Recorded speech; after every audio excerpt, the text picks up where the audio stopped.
Good times, good times. We ain't lucky we got this one. If you clicked on this video, you wanted to see if it really was as bad as the trailer seemed, right? Let me put it this way. I am not the same person I was before I watched this show. I am not joking or exaggerating when I say watching this show physically hurt. I had to wait for it to drop on Netflix, and I went in knowing it was going to be bad.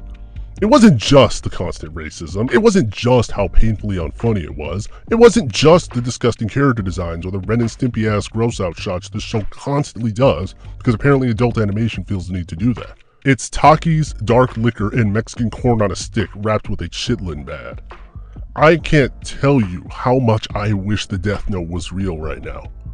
While I think it would be fun to just revel in how bad the show is, I actually do want to challenge some of the knee-jerk reactions people have had about it I'm seeing in written reviews, and give a bit of insight on black film and TV history. It's always important to remember that works like this don't exist in isolation. The short answer is yes, this show is every bit just a bunch of empty racial caricatures and stereotypes that it make drawn together look nuanced. Let's just stop delaying, I guess. Okay, niggerize me. There are exactly 2 jokes that kinda landed throughout the entire 10-episode run. In episode 4, the baby has a Sonic the Hedgehog doll, only because everything needs to be in the project, he's a pothead Sonic with leaves instead of quills named Chronic the Hedgehog. It's less funny and more the kind of thing you'd see in a YouTube video thumbnail in 2008, but we're desperate out here. Episode 7 also has a scene with the dad looking in his wallet, and because he's broke, his empty wallet looks at him and tells him, it ain't happening. What you looking for in here? That's it. Those are the only things worth talking about, and honestly are not that funny. That's the positive portion. I just want to set the tone by pointing out the daughter in the opening sequence, because in the show, she's basically one of those social justice punching bag characters. You know, the ones where their whole thing is being loud about causes, but the writing ultimately frames them as performative losers just doing it to look better than everyone. The fact that this trope is so often specifically done with black girls to accentuate the idea of them being loud and obnoxious or shallow and vapid only makes it worse. You hear that, viewer? Don't you challenge that status quo. Hunt down whoever made this joke. Especially with ongoing genocides in numerous countries that people are protesting, and the fact that defund the police is a major tagline and frankly still a baby step in the path to prison abolition, the whole trope of treating activist characters repeatedly like they're pointless babies is just not it. This show is a lot of things, and gross is one of the first things that comes to mind because the number of times this show insists on showing you this man's hairy ass is nasty as shit. The family doesn't have much care or cohesion between them because they're shells of racial caricatures and stereotypes. Not even 4 minutes into the episode we already have a 2-piece and a side serving the misogynoir. Most of the things you thought if you saw the trailer, like the roaches and the drug dealer baby, it's all true in there. In something like Bebe's Kids, a talking black baby managed to be a lot funnier in how they intentionally give him the deepest voice of the cast. And even that film managed to treat the children with humanity. They get profiled multiple times and scrutinized after finally getting a lighthearted day to have fun. And the film just leans in on how tragic it is that their needs are not met, on top of how they're perceived by the public for their blackness. The voice acting is fine, but you can also tell how the black women in this show are expected to do this over-the-top hammy delivery, kind of like how white people think black people talk all the time, if that makes sense. I've heard many of these actors in other works, and it does feel a bit directed compared to their usual work at times. This episode is the baby getting separated and held hostage by some thug babies, and they locate him by using his mom's lactating breasts as a compass. Seriously. Ableism. The entire episode is just constant ableism, specifically toward black neurodivergent people in this case. So the son, Michael, is an artistically talented boy who has trouble focusing on things. There's actually a great shot of him doing homework, and the writing starts floating around and becoming dancing pictures. Something that could be a decent starter on maybe doing something with dyscalculia, dyslexia, ADHD, autism, or some other similar disability. Throughout the entire show, everyone repeatedly calls him worthless, says he's a failure of a person, that he'll die young and not amount to anything. I think it was in the trailer, but his teacher asks to check his feet to see if he'll have a future in OnlyFans, and it's not funny. It perpetuates this idea that sex work is this last resort that's super easy to do, and that you only do if you're a worthless failure at life. They're also scared because medication is super scary and unsafe. What if it makes him weird or broken? His parents are hesitant about giving him medication, which the show frames as sketchy as possible. They end up deciding to let him start taking medication, reasoning that if he ends up stupid and weird, we can just sign him up for disability. See, the dad only cares about money, and they're like, hey, disabled people are just free money. And why? So this is also not funny for a few reasons, chief of which being that getting on fixed disability is notoriously difficult.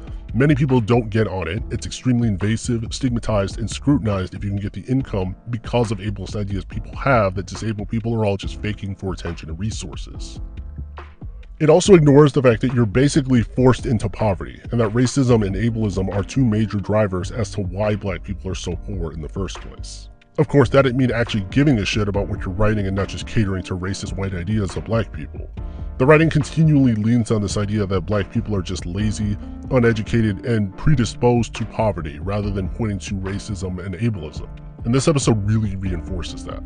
Junior gets his medication from the local doctor who is a drug dealer and goes into a hyper-focused state after a single pill. So what we end up doing is having the savant trope where the son becomes a super genius excelling at school, which causes his academically advanced sister to get jealous. The medication is basically a stand-in for Adderall or Ritalin, which are two drugs closely associated with treatment for ADHD. It's basically an ADHD panic episode, and these were popularized in the 1990s and early 2000s that came in shows like King of the Hill, The Simpsons, and South Park. The basic premise behind these plotlines was rooted in this idea of panicking because nowadays we're diagnosing everyone with ADHD. It's just an excuse not to try hard anymore. Often it frames this as inherently burdensome to teachers or parents, especially with young boy characters being framed as annoying burdens to everyone around them. Usually be followed up with the diagnostic criteria being portrayed as laughably inaccurate, like how Bobby Hill was diagnosed for having ADHD in one episode, because he ate several bowls of sugary cereal and was disruptive in class and got sent out, only to be diagnosed by the school nurse based on a pamphlet she had read. After this, you usually have the medication prescribed to the child, which has all sorts of hell break loose in how they're no longer themselves with these scary, untested medications. There's a continued narrative of skepticism toward the validity of ADHD, and that the diagnosis and medication is a form of cheating, or an excuse replacing hard work and productivity. Doctors are seen as unreliable, and that people are largely too trusting of them because they're just missing that these kids are lazy or too hyped up on sugar and coffee. They usually just need a beating or discipline from parents rather than drugs, and now are getting an excuse to misbehave because they have this diagnosis. Here to tell you about my exciting new drug-free treatment for children with attention deficit disorder. And doesn't use harmful drugs. Watch closely as I apply treatment to the first child. I want a horse, I want a pink power with a fluffy black tail with a tiger tiara. Sit down and study! My God, is she brave, standing up to that freaked out junkie. Dad, that junkie is your son. Now, I want to be very clear that this is not to say there are not valid critiques of the medical industry, of physicians, nor of even prescribing medication to people. But I think it's also a reasonable assumption that Good Times lacks that range. In the context of Good Times, we see this laid out in how Junior is just seen as a predisposed failure. The drugs he's given are dubious, but he's being treated with disdain for cheating his way through school. The B-plot involves the dad just stealing a service dog, presumably for someone's PTSD based on the vest. Because, as he says, he's poor, educated, and black. He's angry at God, saying he likes screwing with black people. He can't read, so he sees PTSD and thinks the dog's name is Psst. He keeps the dog, who helps with his stress levels because he has high blood pressure, which, by the way, is a consequence of racism as well as medical violence too. But his wife starts to get jealous of the dog and sees her as, quote, another bitch in the house. Get it? It's really gross because she has sex with her husband in front of the dog and looks the dog straight in the eyes as if to say, he's mine, not yours. So there's incest and implied bestiality, with the wife sexually competing with the dog because the show wasn't bad enough. Both Junior and Reggie are explicitly tied to disability. Junior basically becomes weird, super high, but at least a genius, like every ADHD meds episode ever.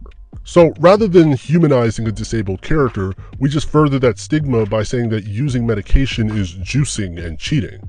As someone who used to take medication for this thing, and someone who knows a lot of black neurodivergent people who are constantly shamed for not falling in line to capitalist productivity, that's not how medication works. And I'm not saying a TV show needs to be medically accurate, but instead want to point out how this exact narrative and stigma does not exist in isolation. It's a major part of how these things become stigmatized, and also makes discovering your own disabilities exponentially harder. Junior also gains the ability to recite obscure facts from a memory bank and info dumps about Martin Luther King, because I guess we need to throw in some savant stereotypes in there too. His family starts praising him for being smart, with everyone talking about how he was doomed to be a failure that dies young. That's his family, y'all. It's not like they point out the stigma toward him and how they didn't value him until he became more exploitable for productivity. So, in true ableism fashion, the sister contemplates taking the medication herself, deciding not to, and then flushing the meds down the toilet. After all, she thinks it's unfair how he's good at school and thinks he's using performance-enhancing drugs. But it becomes clear that it leans into this idea that taking drugs is weird and bad because neurodivergent people don't exist. There are just dumb, weird people who need to work harder to be normal on their own merits, instead of making excuses and faking to get free things and drugs to take the easy way through life. You can also see that in how the son's mindscape portrays him taking his ADHD medication as making his sense of focus into a massive bodybuilder, because that's all medication is, just steroids and cheating in the eyes of the creators. That's also why they make him this monstrous, gross, rotting corpse, to convey how brutish and inhumane it is, and how it frames the use of medication that, I should remind you, is already heavily stigmatized as a form of steroids. That's why they call him a crackhead, which again is a form of stigmatization. So in short, Junior's focus is treated as a monstrous other pushed to death by the service dog who sacrifices itself. Is the takeaway here not to mess with your family's medication? Maybe don't stigmatize what is a blatant disability? Maybe the dad learning more about disability through the service dog? No, it's medication isn't for everyone and we should not have given it to you. Right now. There is a shortage of ADHD medication right now. It's not exactly some shit that's amusing to try and have a laugh over, not that the shit was ever funny in the first place. It doesn't do anything creatively different than any of the narratives this episode is drawing its history from. So yes, it's a cartoon, it's a TV show, it's not medical advice. But it's a show drawing on racial and ableist stereotypes that come from real-world propagandized stigma about these issues. If Junior just didn't want to take medication, that'd be fine. But this exact setup and how it frames taking medication as weird, cheating, or something to be discouraged because of the doubt in the concept of ADHD comes from a real-world understanding of disability. It was harmful in the 90s and 2000s, and it's still harmful now.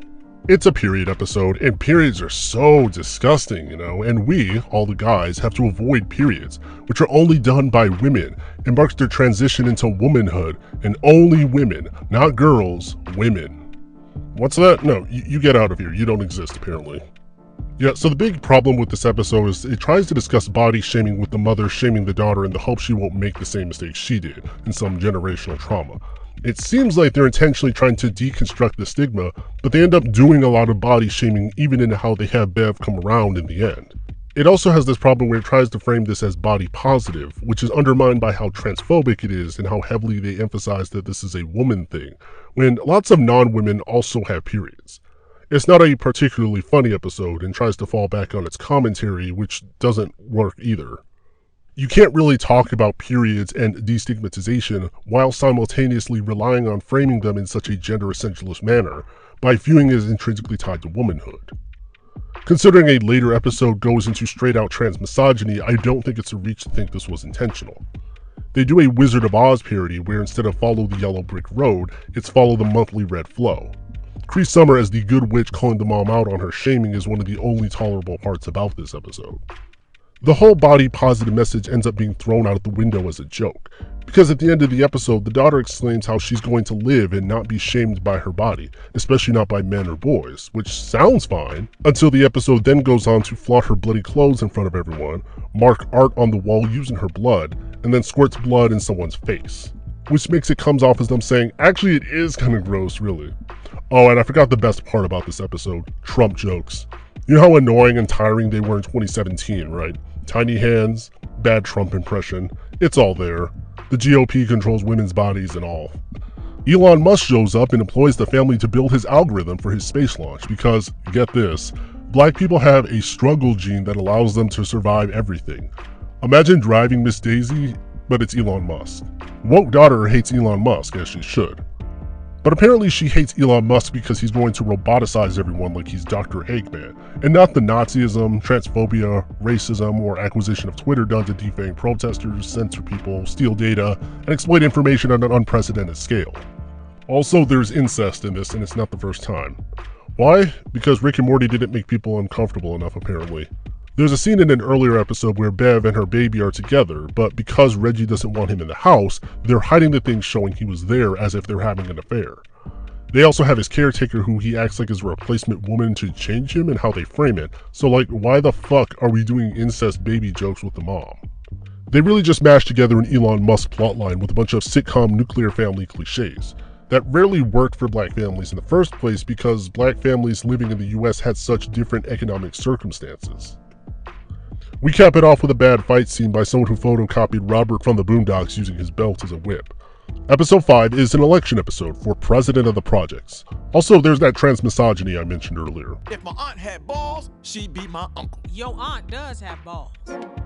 That's right, Aunt Derek. Always forget.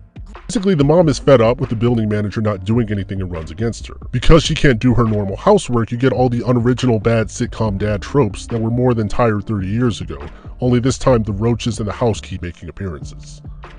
This episode is all about gang stereotypes. Instead of snow days, they have gang days because the shootings are still out of control. The dad even does a "when I was your age, we walked to school in gunfire," which, really funny guys, real fucking hilarious. Bev brings together the two rival gang leaders where they're fighting and basically go, well, we ain't never have fathers, so apparently of course they turned out that way. Any mention of fatherless behavior, the idea that moral depravity in black people comes from not adhering to a nuclear family structure and being the result of a single mother household, specifically has some historical context for why this idea gets pushed so much in US media. The Negro Family, the Case for National Action, also known as the Moynihan Report, was put out by politician Daniel Patrick Moynihan in 1965. In short, it asserts that economic inequalities of black Americans relative to everyone else can be attributed to black single mothers and the lack of moral character within black communities that bring about poor family structures. It ignores structural and institutional racism through things like the consequences and theft of slavery, the generational wealth acquired by non-black people through stolen labor, the violent eugenics brought about through reproductive care policies, medical violence and racism through healthcare institutions, police brutality, and all the very clear and identifiable problems that cause inequalities. It seeks to individualize problems to shift blame onto the victims of racism. There's no racial inequality, black women just need to pick better men. Operating from this belief also shapes how non-black people would go about policy-making decisions. Don't bother with policies that address the issues and consequences of racism, because it'll make things worse if you enable their poor moral behavior. That's more or less how the line of thinking goes. This also contextualizes how much media surrounding black people is shaped on this belief, because as much as we talk about Good Times and these other shows as if they are black TV shows, it's honestly not accurate and debatable if any TV show in the US can ever truly be called black. More on that at the end. For now though, think that shows like Julia, a 1960s TV show about a black single mother shaped with these ideas in mind. This is also why the nuclear family structure is such a major point of discussion in any kind of black sitcom analysis, including The Cosby Show, Family Matters, The Fresh Prince of Bel-Air, and of course, Good Times. If you want a more in-depth read on this, I suggest Black Women and the Changing Television Landscape. It goes into a lot of depth more on the Moynihan Report and about the circumstances surrounding the original Good Times. Unfortunately, back to the reboot, Bev manages to stop all the gang fighting, which magically makes the neighborhoods all peaceful and people can go out and play. See everyone, all that poverty and crime was just the result of gang violence and fatherless black people. The Moynihan Report was right after all. We're coming for the systems, not us. Yeah, sure.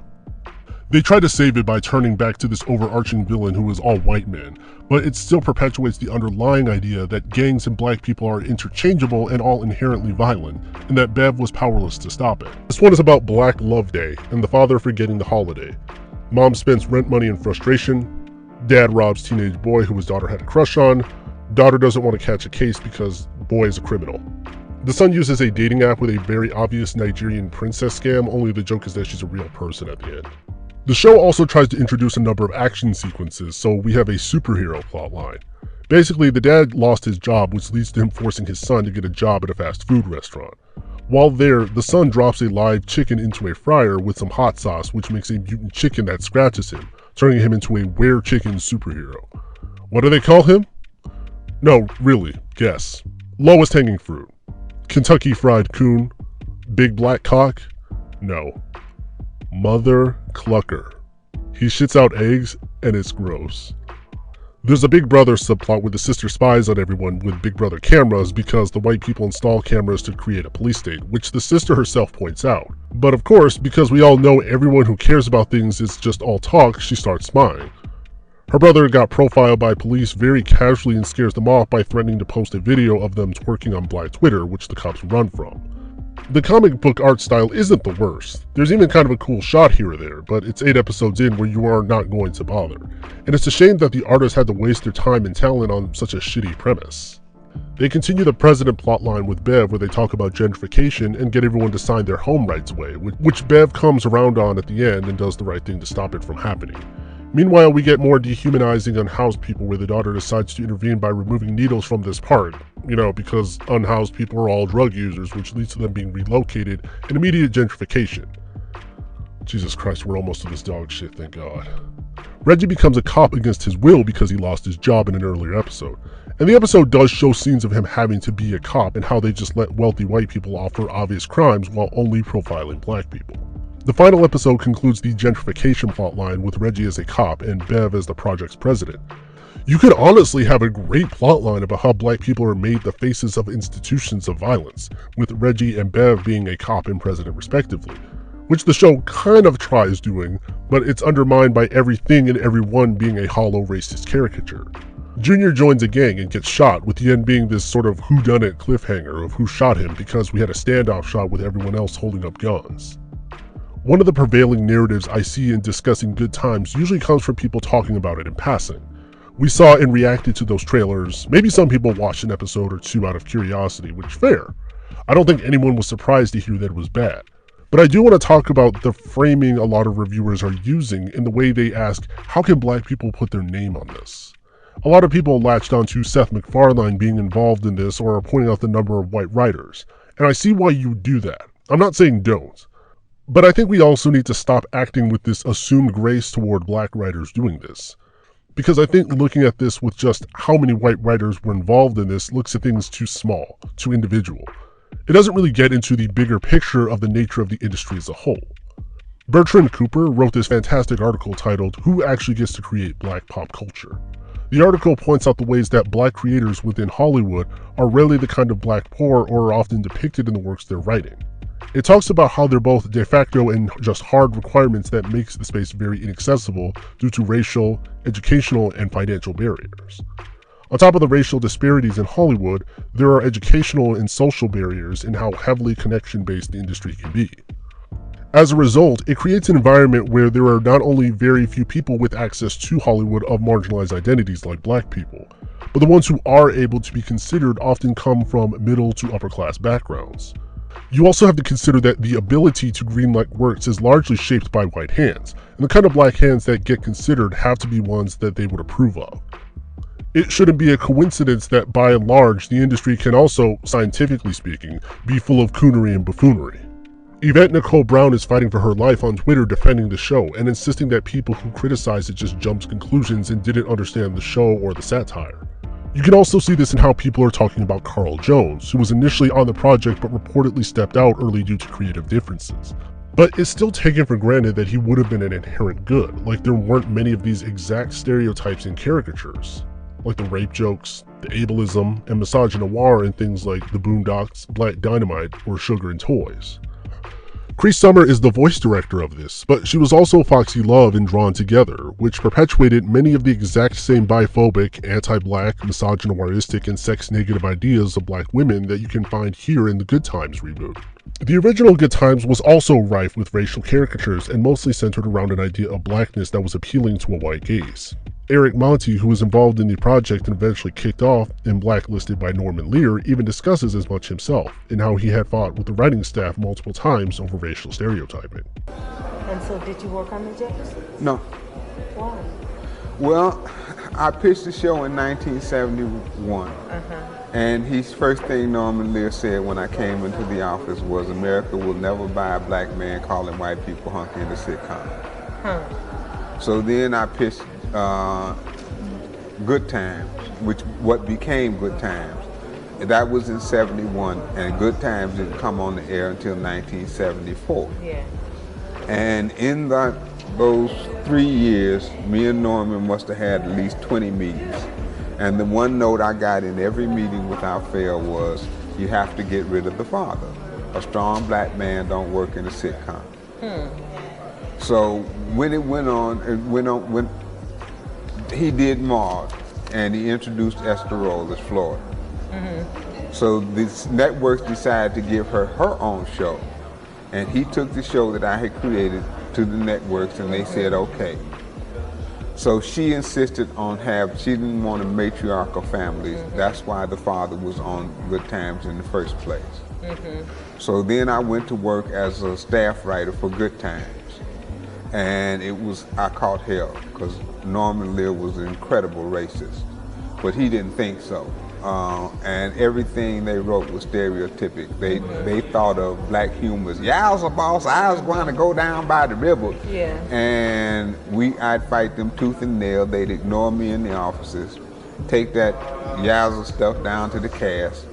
John Amos, Esther Roll, and Johnny Dubois would have a fit. I would give them what I had written. They said, they'd go, okay. Norman Lear would reluctantly shoot it, put it on the air, and it became a big hit. After the first season, even though I had done 80% of the rewrites and had 2 shows of my own that I had written all by myself that go on the air, and the white writers, all 3 of them, had only done 20% of the writing, and they'd only gotten 1 show on the air. After the first season, I was demoted and they were promoted. Why do you think that was? Because they went to Norman Lear and they told him that every time they had an argument with the cast, I sided with the cast. And so Norman Lear was he thought like that. He was a racist. And he thought that yowza boss stuff was the way to do black comedy. This wasn't limited to the writing side either, as the cast repeatedly had disagreements with the writing staff over the depiction of the characters, which would eventually lead to Norman Lear firing John Amos and Esther Roll eventually leaving the show as well. Black actors had to make do with the shitty whims of predominantly white writers. It was always designed in a way that imagined black families within the light of white Americans and their views of them, much like how the sentiments expressed in the Moynihan Report can be seen in the structures of many of the predominantly black television shows there were at the time. I want you to remember how the black actors and writers who knew exactly how to imagine the show without the racial stereotyping were treated, if you want to write this off as just a product of its times. It's the exact same conditions that happen now. A refusal to consider those with less power and a desire to expunge them in pursuit of what sells to a white gaze. That's not to say that they had nothing of value to say or that we as black folks can never take anything positive from them. We always kind of just make do with what's there, you know? Shows like this are not racist or transphobic or ableist because they're products of their time. It's not because there was an innocent misunderstanding.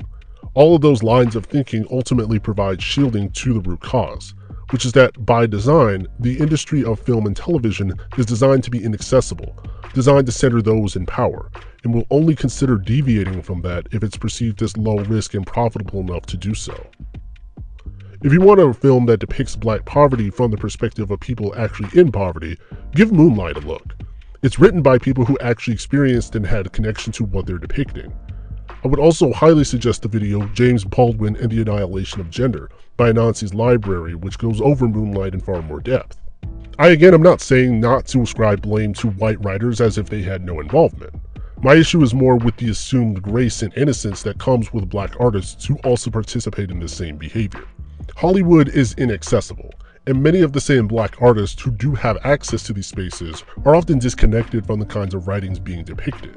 It also shows itself very clear when looking specifically at how poor, disabled, and queer black people are portrayed. I'm already working on a more in-depth video on this topic with queer representation in black media, using the Boondocks as a discussion point, and a major part of it will analyze more of this side of things, and look at film and the entertainment industry and how it affects the nature of black media. I'll save more of this talk for then, but it begs the question, what is a black show, really? When even shows with black writers still exist under the thumb and approval of a white gaze, and of only the most privileged and those in positions of power, what does it really mean to create media under those circumstances? I honestly don't know a good answer yet, or if I even will have one after finishing that video. Until then, I hope this gives you food for thought.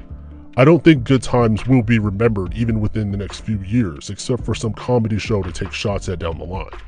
But I do think it creates a good case study to think about.